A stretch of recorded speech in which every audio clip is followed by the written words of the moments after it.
ତ ପିଲାମାନେ ପୁଣି ଥରେ ଆଉ ଏକ ଭିଡିଓରେ ତମ ସମସ୍ତଙ୍କୁ ସ୍ୱାଗତ ଜଣାଉଛି। ପିଲେ ପୂର୍ବେ ଆମେ ପଢିଲେ ଯେ ତୋଳି ପକାନ୍ତେ ହୃଷିକେଶ ପ୍ରାଣ ଛାଡ଼ିଲା କୃକଲାସ।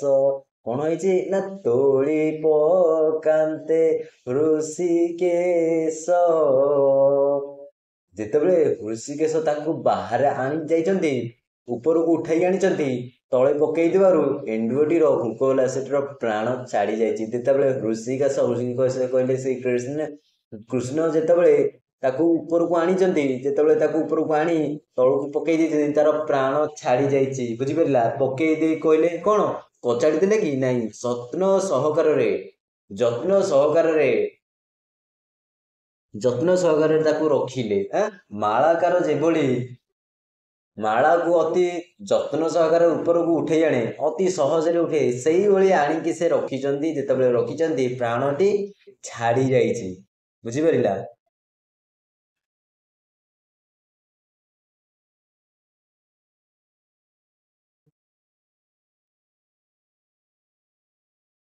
ଦେଖ ବିଲେ,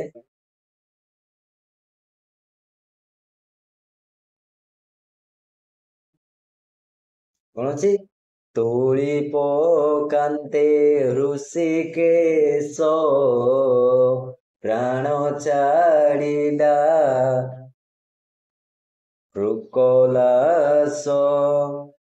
କଣ ହେଇଛି ନା ତୋଳି ପକାନ୍ତେ ହୃଷିକେଶ, ଯେତେବେଳେ ହୃଷିକେଶ ତାକୁ ବାହାରକୁ ଆଣି ଯାଇଛନ୍ତି, ଉପରକୁ ଉଠାଇ ଆଣିଛନ୍ତି, ତଳକୁ ପକେଇ ଦେବାରୁ ଏଣ୍ଡୁଅଟିର କୃକଲାସଟିର ପ୍ରାଣ ଛାଡ଼ି ଯାଇଛି। ଯେତେବେଳେ ହୃଷିକେଶ କହିଲେ ଶ୍ରୀକୃଷ୍ଣ ଯେତେବେଳେ ତାକୁ ଉପରକୁ ଆଣିଛନ୍ତି, ଯେତେବେଳେ ତାକୁ ଉପରକୁ ଆଣି ତଳକୁ ପକେଇ ଦେଇଛନ୍ତି, ତାର ପ୍ରାଣ ଛାଡ଼ି ଯାଇଛି। ପକେଇ ଦେଲେ କହିଲେ କଣ କଚାଡ଼ି ଦେଲେ କି ନାଇଁ, ଯତ୍ନ ସହକାରେ ତାକୁ ରଖିଲେ। ବୁଝିପାରିଲା? ମାଳା ତାର ଯେପରି ମାଳାକୁ ଅତି ଯତ୍ନ ସହକାରରେ ଉପରକୁ ଉଠାଇଥାଏ, ଅତି ସହଜରେ ଉଠାଇଥାଏ, ସେଇଭଳି ଆଣିକି ସେ ରଖିଛନ୍ତି। ଯେତେବେଳେ ରଖିଛନ୍ତି ତାଙ୍କ ପ୍ରାଣଟି ଛାଡ଼ି ଯାଇଛି। ବୁଝିପାରିଲା? ପ୍ରାଣ ଛାଡ଼ିଲା କୃକଲାସ, ଯେତେବେଳେ ରଖିଛନ୍ତି ତାଙ୍କ ପ୍ରାଣଟି ଛାଡ଼ି ଯାଇଛି। କଣ ହେଇଛି ତାପରେ?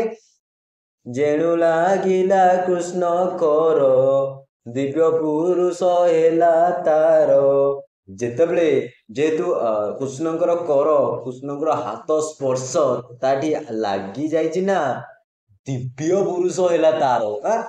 ଦିବ୍ୟ ପୁରୁଷ ହେଲା ତାର କଣ ହେଲା? ଦିବ୍ୟ ପୁରୁଷ ହେଲା। ତା ରୂପ ପରିବର୍ତ୍ତିତ ହେଇଗଲା। ଯେଉଁ ଏଣ୍ଡୁଅ ଥିଲା, ଯେ କୃକଳାସଟି ଥିଲା, ସେ ଆଉ ଏଣ୍ଡୁଅ ହେଇ ରହିଲାନି। ସେ କଣ ହେଇଗଲା? ଦିବ୍ୟ ପୁରୁଷ, ଦିବ୍ୟ ରୂପ ଧାରଣ କଲା। କଣ ଦିବ୍ୟ ରୂପ ଧାରଣ କଲା ଦେଖ ବିଲେ, କାରଣ ସେ ଯଦି ଆମେ କହିବା ଏଇ ଏଣ୍ଡୁଅଟି ବା କୃକଲାସଟି ସାଧାରଣ ଏଣ୍ଡୁଅ ନଥିଲା, ତାହେଲେ ସିଏ କିଏ ଥିଲା? ଦେଖ ବିଲେ, ଦେନ୍ କିଭଳି ତାର ଦିବ୍ୟ ପୁରୁଷ ହେଲା?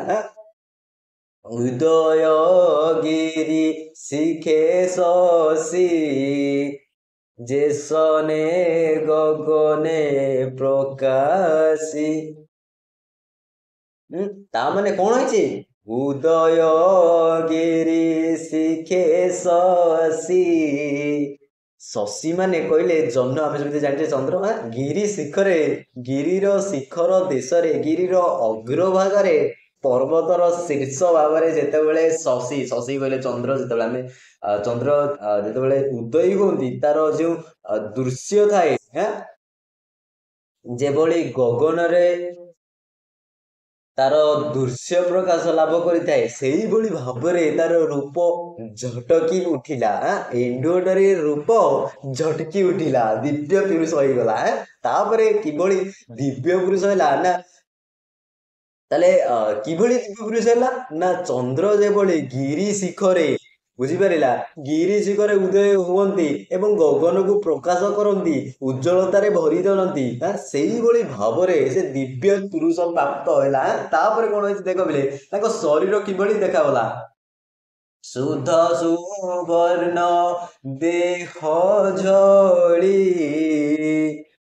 ଜଳ ଦେ ଯେ ସନେ ବିଜୁଳି ଜଳ ଦେ ମେଘରେ ଯେମିତି ବିଜୁଳି ଝଟକୁଥାଏ ମେଘରେ ଯେମିତି ବିଜୁଳି ଝଟକୁଥାଏ ଠିକ ଚକମକ କରି ଝିଲିମିଲି କରି ଦୃଶ୍ୟ କରୁଥାଏ ସେଇଭଳି ଭାବରେ ଶୁଦ୍ଧ ସୁବର୍ଣ୍ଣ ପୁରା ଶୁଦ୍ଧ ପୁରା ଖାଣ୍ଟି ବୁଝିପାରିଲା ସୁନାର ଦେହ ଆଜି ଝଲସୁଛି ତାହେଲେ ଏଇ ଯେଉଁ ଦିବ୍ୟ ଏଇ ଏଣ୍ଡୁଅଟିର ଥିଲା ଯେଉଁ ଏଣ୍ଡୁଅଟି ଥିଲା ଯେତେବେଳେ ପରିବର୍ତ୍ତିତ ହୋଇଛି ଦିବ୍ୟ ସ୍ୱରୂପରେ ସେତେବେଳେ କଣ ହେଇଛି ତା ଦେହ ସୁବର୍ଣ୍ଣ ଶୁଦ୍ଧ ସୁବର୍ଣ୍ଣ ଦେହ ଝଲସି ଉଠିଛି କିଭଳି ନା ମେଘ ଯେମିତି ବିଜୁଳି ଝଲସି ଉଠେ ସେଇ ଭାବରେ ଶୁଦ୍ଧ ସୁବର୍ଣ୍ଣ ଦେହ ପୁରା ସୁନାର ଦେହ ଝଲସି ଉଠିଛି ତାମାନେ ଯେଉଁ ରାଜା ବାହାରିଛନ୍ତି ଯିଏ ସାପ ମୋଚନ ହୋଇଛନ୍ତି ବା ଯିଏ ଅଭିଶାପରୁ ମୁକ୍ତି ପାଇଛନ୍ତି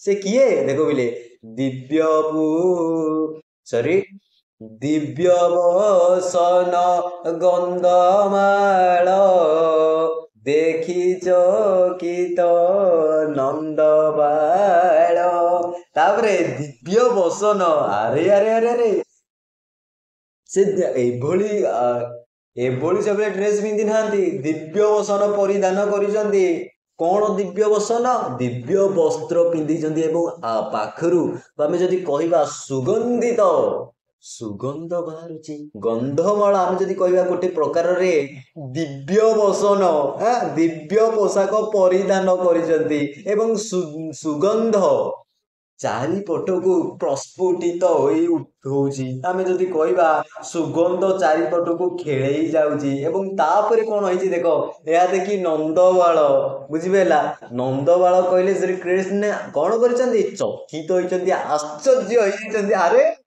ମୁଁ ତ ବାଁ ହାତରେ ଧରିକି ବାହାର କଲି ଏଣ୍ଡୁଅଟିକୁ ଏଣ୍ଡୁଅଟି ତ କଣ ହେଲା ଏଣ୍ଡୁଅଟି ତ କଣ ଦିବ୍ୟ ପୁରୁଷ ଧରିଲାଣି ଏବଂ ଏଇ ଯୋଉ ଦିବ୍ୟ ସ୍ୱରୂପ ଏହାର ରୂପ ଏତେ ମନୋହର ଏହାର କ୍ରାନ୍ତି ଏତେ ସୌନ୍ଦର୍ଯ୍ୟମୟ ତାହେଲେ ଏଇ କଥା ଯେତେବେଳେ ଦେଖିଛନ୍ତି କୃଷ୍ଣ ଯେତେବେଳେ ହୋଇଯାଇଛନ୍ତି ଆଶ୍ଚର୍ଯ୍ୟ ହୋଇକି କଣ କରିଛନ୍ତି ଆଶ୍ଚର୍ଯ୍ୟ ହେଇକି ନା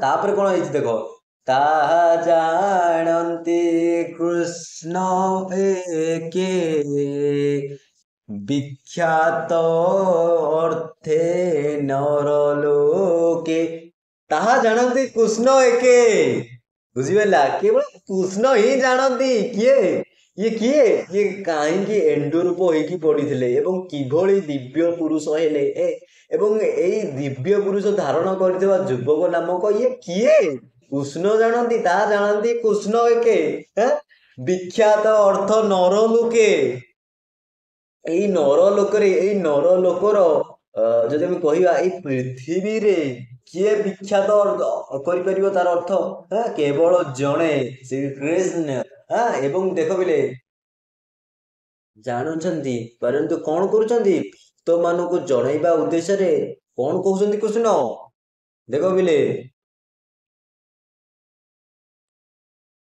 ଏସବୁ ତମ ମାନଙ୍କର ପରବର୍ତ୍ତୀ ସମୟରେ ଆଲୋଚନା କରିବା ତାହେଲେ ପିଲେ